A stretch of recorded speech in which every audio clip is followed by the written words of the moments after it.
If you ask a kindergartner how many brains are in the body, they're going to tell you one. You ask an adult nowadays, they're going to tell you two. And this is one of the biggest trip ups that is happening in the holistic community. They think that there are two brains. Even if you stick your head up your rectum, there's still only one brain in the body. There might be a lot of tiny micro brains in each cell nucleus, but there is only one brain, and that brain controls the gut.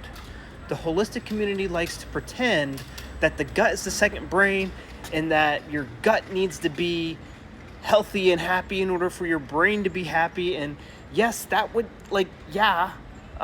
if you're, it's not a brain. It's not a brain. It's not. There's a lot of nerves.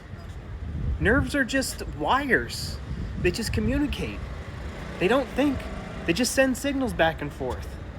If you get punched in the gut, or if a food comes into your gut will analyze that thing and send a signal up to the brain to figure out like what it is, and then tell the gut what to do.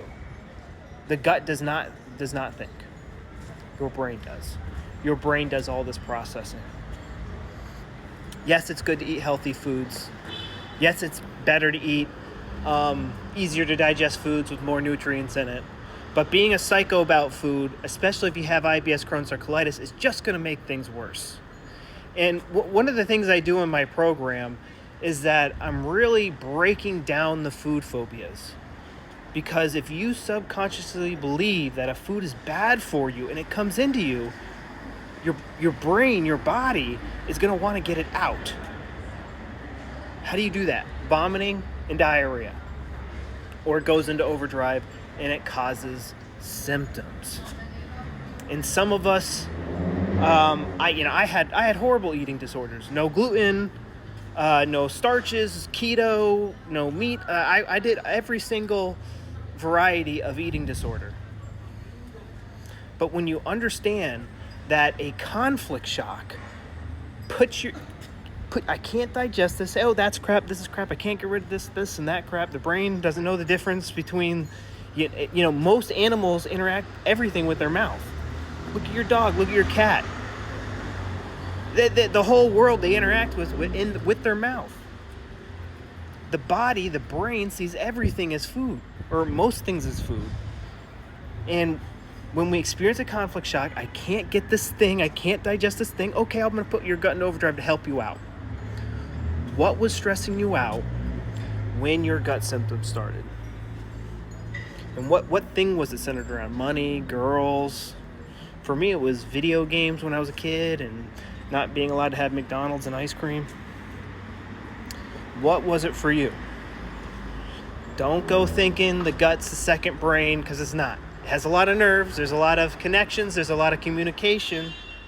It is not a brain. We have to start using our brain if you want to get better, because everything starts in the brain. Even if a diet did work, you're going to have to use your brain to follow that diet. But even your brain is telling your cells what to do and how to stitch you back together. Everything, the brain does it all. And yet you guys still think that choking down boring, bland diets is going to fix you. Meanwhile, your friends are eating shit all day long, and they're much healthier than you. Open up your eyes and use your brain. My program is going to help detox you of all the holistic and modern medicine bullshit, or just watch my TikTok. But if you're serious, if you want to get your life back now so you can eat your favorite foods again, go check out my free webinar. It's like a sneak peek of my program. It shows you everything you need to do to get better so you can live life like a normal person again.